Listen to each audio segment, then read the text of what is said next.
In real estate, doers make all the money. Lucrezia Arana Lindemann, I know her as Luqui, the Condo Queen. Find out why.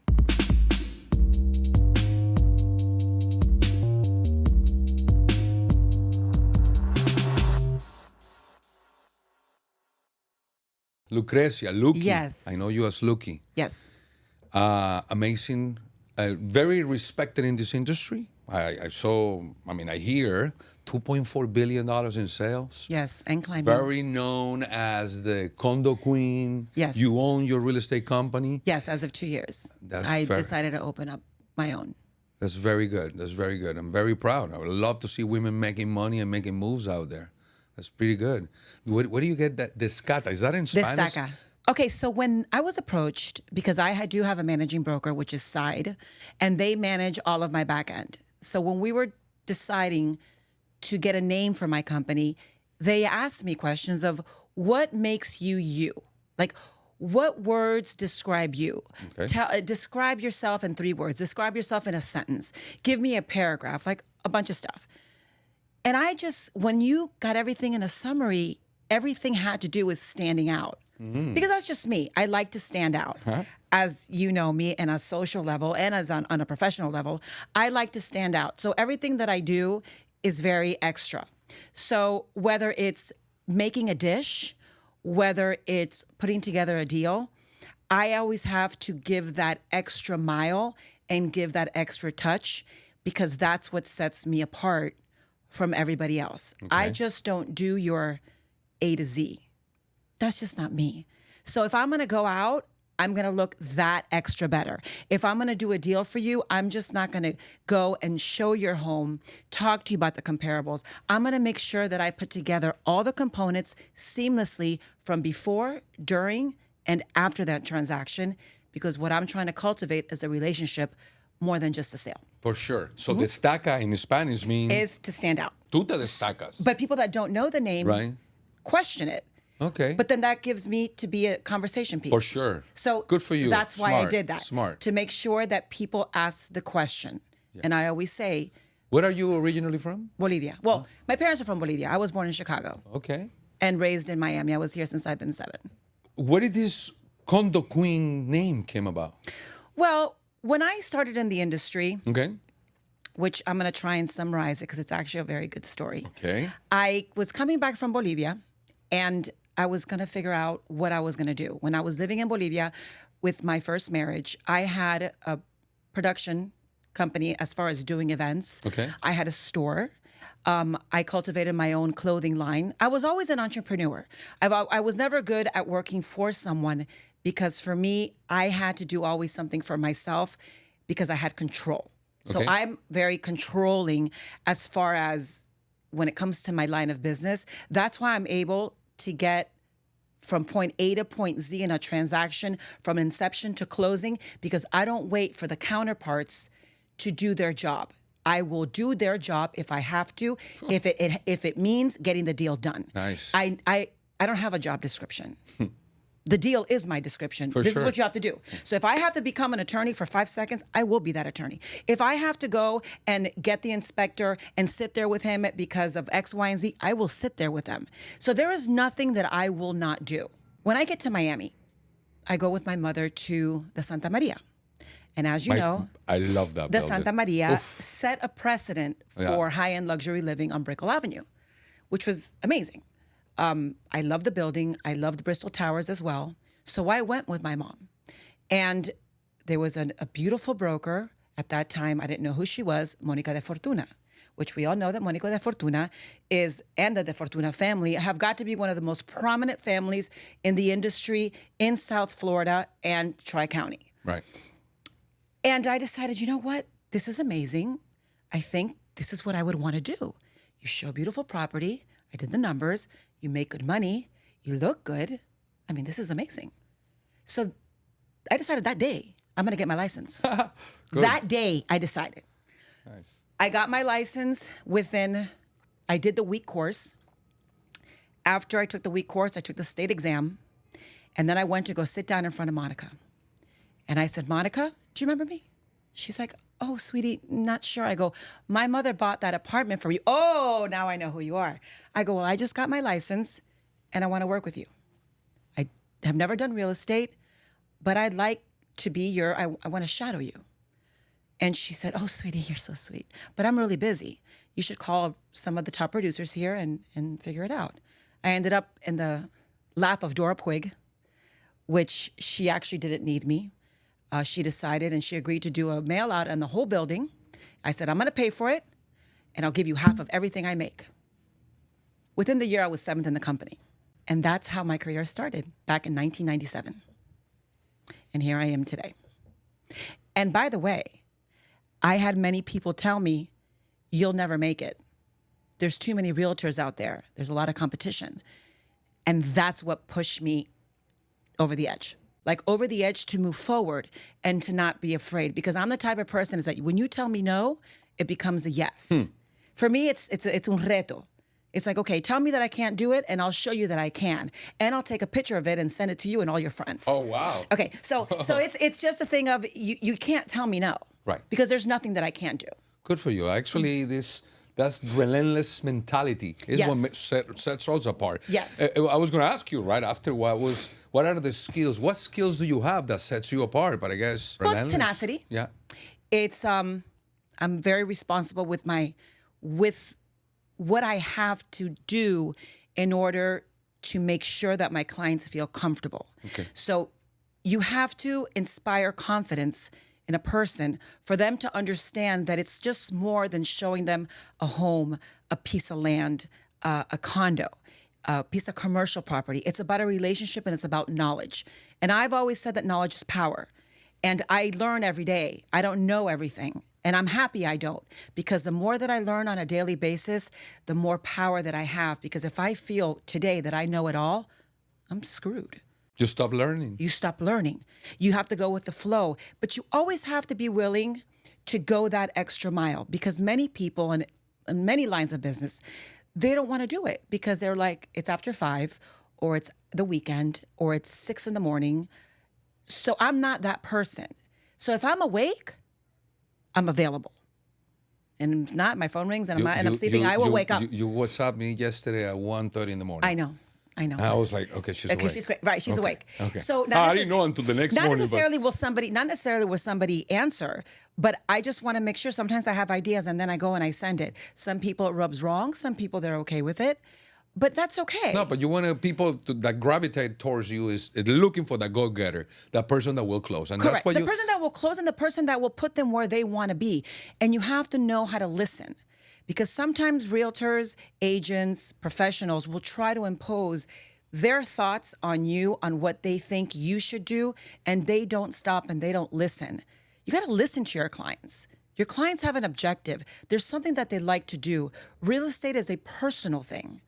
It becomes personal, and either they're buying for, their future, for their generational wealth, whether they're investing in commercial real estate, or they're buying a home with their loved one, or they're buying something for one of their family members. It is a personal thing. Right. So you have to make sure that there's a comfort zone, that there is that trust factor. And I think that's what I bring to the table. You do. From the get-go. From when I meet somebody, they're like, you know what?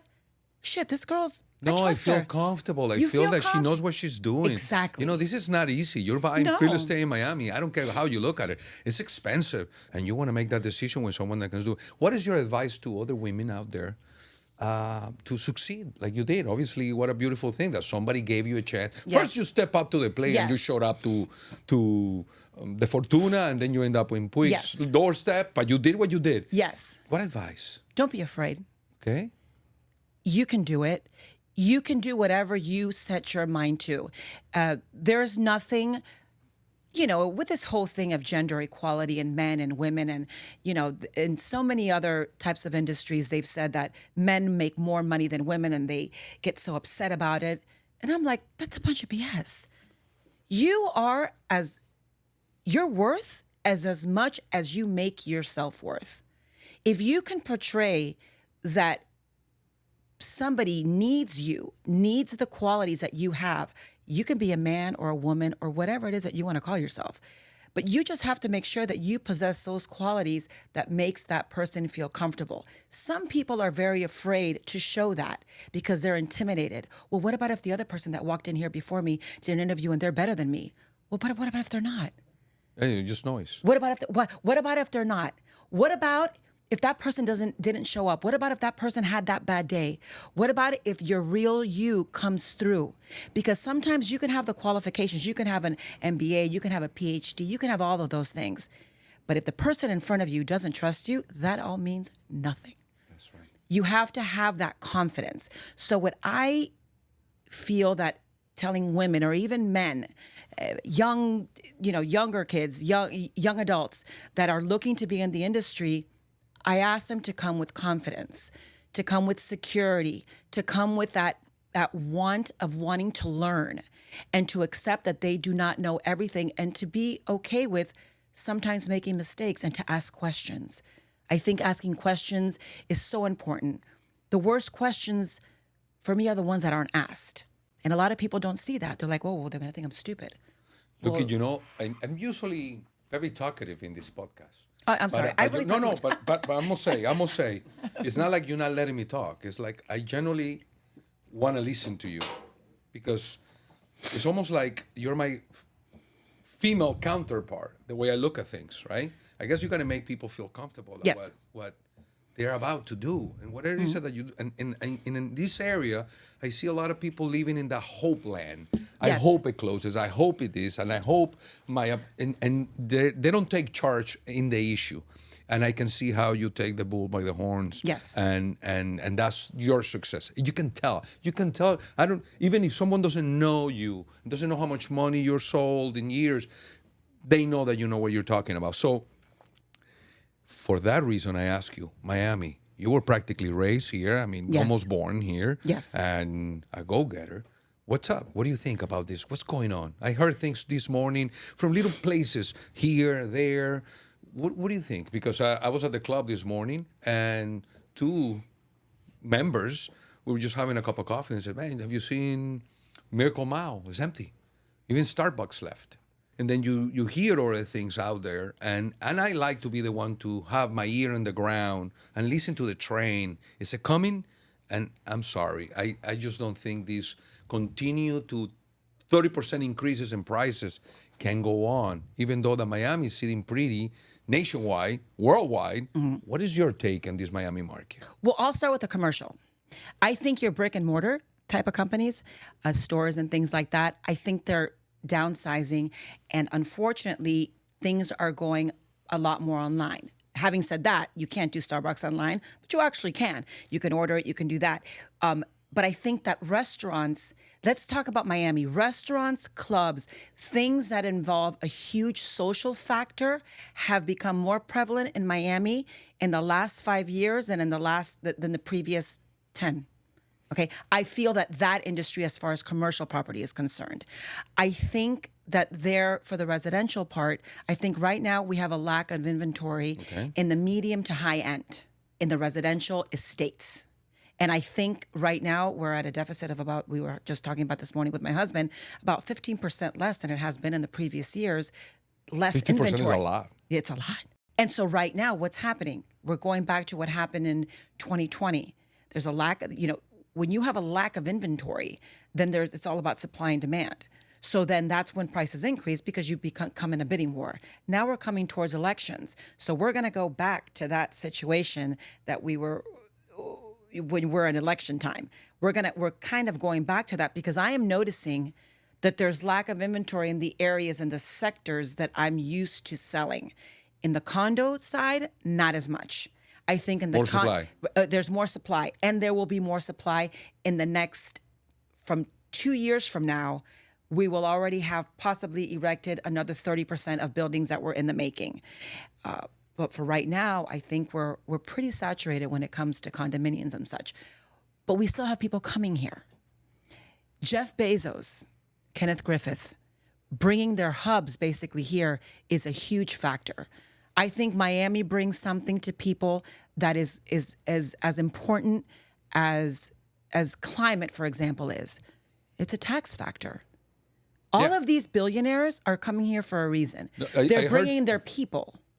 Their people. They're bringing their own people because they want their people to also make money. Because if you are spending your money, if you're making your money and it's all going into your taxes, you're at a deficit. No, and of you what also you can quality make. of life. The whole Quality of life. Silicon Valley is over. Now it's a mess. It's a bunch of homeless. And this is a new tech hub here. Yes. And also, when you come in on the plane, when you're going to land in international airport, you see all the swamps. Yes. I say from the swamps to the skyline. Let me tell you, Miami is becoming more and more beautiful. People want to invest here. So, I'm not afraid that our market is going to collapse at all. And if there's a wrinkle in the economy, we are going to be sitting in a better position. However, I just believe sustainability, price-wise. I don't know. I start seeing the locals, which still is the majority of them. You can bring 15% of people from the outside, but the people that are local here, they're struggling with this increase of cost and value. It happened with cars, with jewelry, with everything, art. Everything was just outrageously expensive. I don't want to see the market crash, but I want to see some stability. So we'll go ahead and everything will just level off. So because I understand right now, before you used to pay, for a 2-bedroom rental, it was $1,500. Now in Brickell, you're looking at $3,600, $4,000. Okay, that's wonderful. The landlords are making more money. Who's paying for this? The jobs. But now let's go to the jobs. Now there's opportunity for people to get into this tech industry, and we've created more job opportunity. Miami has, if not the second lowest unemployment in the nation. I think that's very, very important to see. No. Will rents go down? Honestly, no, because it's still, even though the interest rates have gone down a little bit, and now it's a little bit easier for people to fluctuate and go out of the rentals and go forward and to move to purchasing. I still think that Miami has become cash equity right now. Everybody has at least, I would say, 70% of buyers between 2020 and today are equity rich. Yes. Because they were cash buyers. So when people said, oh, well, the interest rate, if it goes up, well, it hasn't really been a problem because people have come here with cash. Where are they coming from? Yes, they're coming from New York. They're coming from the West Coast. They're coming from the Midwest. So I feel comfortable with that aspect. This isn't what happened in 2008. At all. Okay, so in 2008, there was mortgage fraud. Bottom line. There was mortgage fraud. So what happened? There was an inflated price of whatever somebody purchased, and then people were just skipping town and all of your buildings were black. No lights were on. That's not the case now. So people are like, oh no, what's going to happen? What happened in 2008, it's going to happen now, and that is just not the case at all. Good, but it makes me feel comfortable that that's your take. Okay. Well, that's a fact. Those are just numbers. No, sure. Yes. But I don't do any residential, so I like to hear from you. Okay. I like to hear from you. It makes sense. It makes me feel like, sometimes you hear the pressure from your clients or from prospects, and you're like, nah, you can stand your ground and say, no, data shows otherwise. Another thing that I would tell people, to be in this industry, you have to be able to shift gears. Before I came here today, I had a crazy day. My car gets stuck. I had to go see another client. I had to do 3 other things. But I knew that I had an objective and I had to be here at 2:00. Even though I changed times, I went from 1 to 2 to 2 to 1 a few times. But I said, there's a way to get there. So if my husband didn't bring me, I take an Uber. I'm going to figure it out. I made the call. I fixed this. I fixed that. And here I am today. If you are razor focused and if you have a plan and an agenda, and if that agenda doesn't adhere to exactly what you wanted and your day busts, then you cannot be in this industry. Because I can tell you right now that I have things popping off all day long.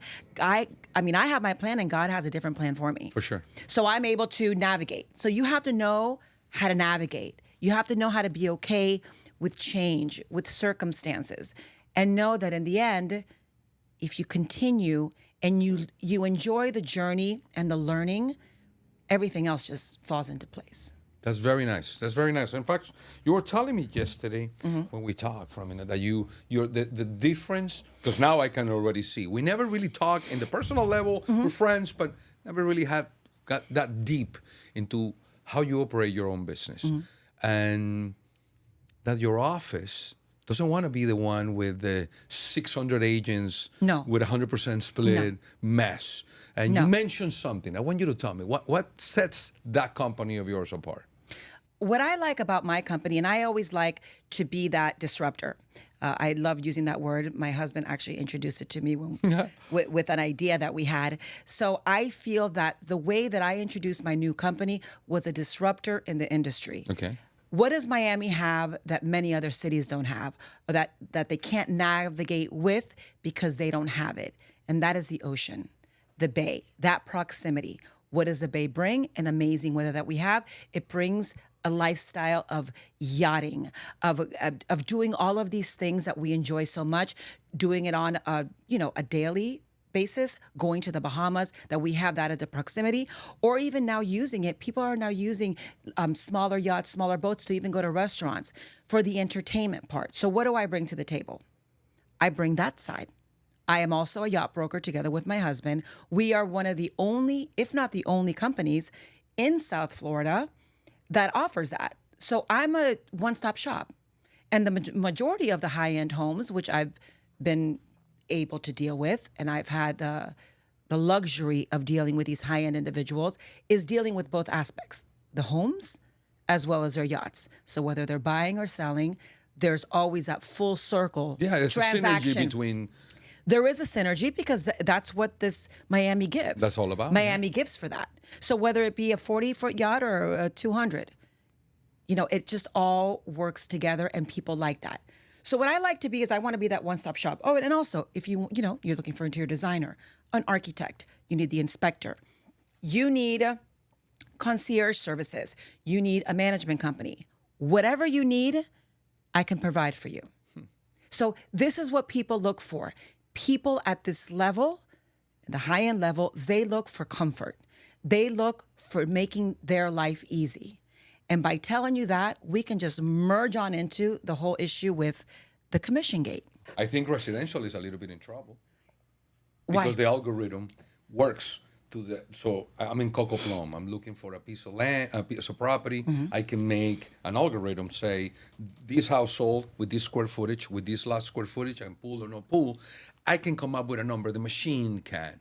In industrial, in office, multifamily, retail, the machine can't really know. And these corners, there's 4 corners here. There are different type of uses just in a corner. So the machine won't be able to know. But I was shocked when I'm looking at the Super Bowl. 173 million people watch this thing. Yes. And apartments.com, CoStar is the way to go for commercial. Correct. And they are the mob. I pay $35,000 a year to have this software for a few people here in the office. And they are being the mafia out of it. Now they bought apartments.com and homes.com. Correct. What does that mean? Now, Zillow. And then the fight. And then you see the movie of Uber, that how he had to fight senators and government, had to create a disruption for the taxi. The taxi industry is not gone. It will never be gone, because if you ever want to do something shady, you need a cab. You don't need an Uber. Exactly. Right? So they're always going to exist, but they're no longer the only way. And that disruptor is happening right now with this commission thing, because there's nothing wrong with me having the ability, the business ability, to go to you and say, sell your house, and you got to pay this amount of commission. Now, I'm willing to split it. And somehow in the core system, I put it that you're making me pay for 2 people. No.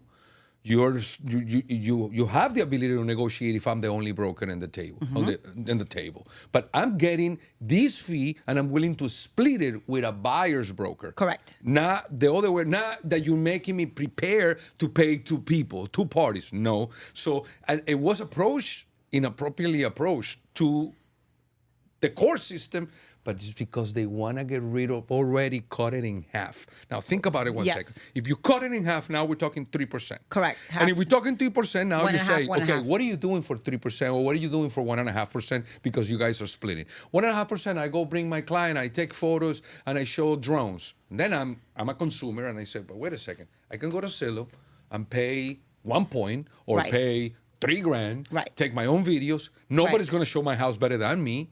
And now I'm going to expose it. Now it doesn't make any sense. The industry himself is going to say, I don't really need these brokers, without them having a conversation with you that you know Correct. what you're doing and you're going to get there. We're just talking generalized. Correct. So now once they feel that they don't need a broker and they want to do it themselves, this is basically creating a multiple listing nationwide of sell by owner. Correct. And that, my friend, is powerful. And it has to disrupt this industry. What do you think? I think that's not going to happen. Okay. I don't think it's going to happen. I'm going to tell you why. I'm going to give you an example on another industry. There will always be there's always going to be the for sale by owners. They existed 100 years ago. They exist today. But they weren't exposed to the World Wide Web. Correct. Today, you're absolutely right. Today, the World Wide Web exists. What does your CEO, your high net worth individual, what do those people look when they're buying a piece of real estate? Like I told you, you need to come full circle with being able to provide them a service. The service that I provide takes the weight off of their hands and off of their head of making sure that there is a qualified buyer, making sure that everything is done from A to Z. Look, but industry and standards is 6%. If it changes, all it means is it's going to have to be less money. But that doesn't mean we're going to disappear. No, it's not going to disappear, but it's a shift of hands. So I will not. So I'm saying, okay, so what's your number? So you want to make how much? Mr. Seller, what do you want in your pocket? I want $4 million. No problem. So that means that we need to get $240,000 more. Is that correct, Mr. Seller? Yes, Lucrezia, that is correct. So I will bring you your number. I do that all the time. You're right. There you go. So what do you care? Well, that I could make more money. Okay, so then what's your number, Mr. Seller? Tell me how I can make you happy because I'm bringing you a service. But even though that's been going on for the last year, I have not had a problem. No, because this is fresh. Because you know what? Super Bowl. That's the before Yes. and after. When you have that amount of ads, there were $7 million every, I think it's 1 minute is $7 million, something like that. How many times realtors.com, homes.com and apartments.com came up? No, that's a lot. It's just the way you approach your buyers and your sellers. It's just a manipulation of how it's going to be paid. Because the money's going to come out of somewhere. So you just have to make sure, again, you ask the question and you listen. What do you want? I will get that for you without having to compromise my service. So the deal gets done. I did it before this issue happened. That happened before all this commission gate occurred. You still kind of had that issue because they were wanting to lower commissions, whether you're on the listing Right. side or on the buy side. Okay, well, we had to lower the price, so can you lower your amount? Actually, no. Sometimes I've asked for 4%. Sometimes I've had to go to 2.5%. Of course. To make the deal happen. So it's kind of like the same thing, just it's made a lot of noise now. But if we're able to deflect from that noise and just show our sellers and our buyers our worth and that we can get to their objective faster than they can by doing it by themselves, we've already shown that we can get it done. I think that in your industry and in my industry, we're a little bit still covered because people want concierge service, want someone they can trust, their home, their artwork, things like that. You're moving in you can do a small deal, I know you will, but you're looking, you surround yourself with wealth. Or able to find the right buyer and not tire kickers. See, that's the thing, tire kickers. You think any individual wants to sit here and navigate through tire kickers? Our job is to weed out the ones that cannot. Our job is to weed out the ones that are able, willing, ready, and able buyers. That is what we do. No, but the way I look at it is someone has a small apartment and a small townhome. It's a $600,000 transaction. You know, he can take his own pictures. He can put it in artificial intelligence, put them really nice, post them themselves, showing 1 or 2 days, put the cookies in the oven when the lady gets there, and sell their own house and save, I don't know. You are absolutely right. So that is quantity. And Yes. quantity is now the noise. Right. And when there's noise, and someone says, well, what's going on? There's a bunch of brokers out there doing it for less. And look, I'm giving you my $10 million home. I mean, come on, I need you to give me a discount. And it is what it is, and I'm sure you will do it. And I'm sure you'll do what you have to do if the opportunity is the only thing it has. You don't Yes. have to buy it. Because Yes. I know you and I Yes. know that what is the bottom number for you? And I'll make money. I make always more money. In Correct. fact, I like deals like that. How much you want to make? Right. I'll do the rest. I end up with 6%, no problem. Right. I don't more. So, yeah. big sharks, people in like you and me that can make deals happen for sure. But quantity. I makes see. the noise. I understand what you're saying. And there's noise that is going to start happening, and you will see the disruptor. After saw the Uber movie, like thinking, why did he have to go through all that filing suits and citations? They were going against him because he was disrupting an industry. They are disrupting us. Right. Because they want people to automatically on their phone.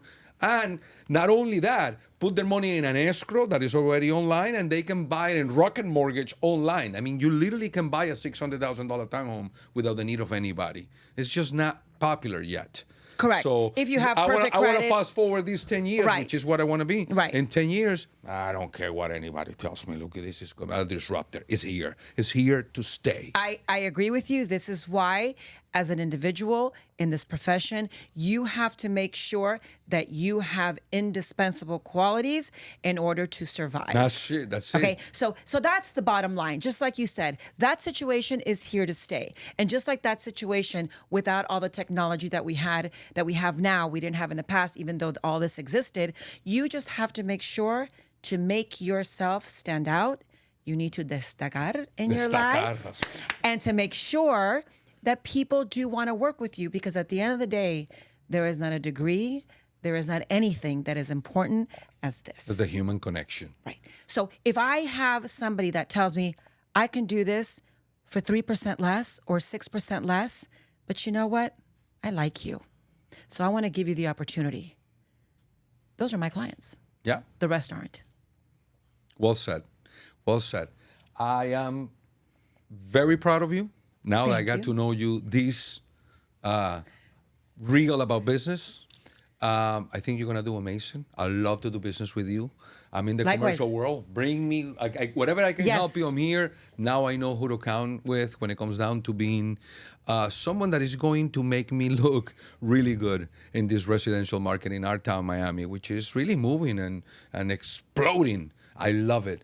I love it. I just don't understand why people move from the place most of them vacation. Right. We live here, Luqui. We live where people vacation. People and vacation. I love it. And I love the fact that I can work with you in the commercial end, because even though I do offer it and I do some things, it's always so refreshing to know. Because you never have somebody to fall back. You never finish knowing somebody. For sure. You and I have met on social occasions, but we've actually never sat down like we are right now on a one-on-one. And I feel that I can trust you. Even though I did before, I do so much more now. I can't wait. I wish you a great 2024. Thank you for coming, helping with this. I'll be I can't back. wait to see. Yes, I'll be back. Of Don't course. think you're getting rid of me. I'll be back. We're gonna do more of these. I can't. You will see a lot of women. You're going to see a lot of women actually learn from what happened right here, that you are an inspiration. Thank you. Thank you for coming in. Thank Luqui. you. Handshake. Thank you, my love. Thank you.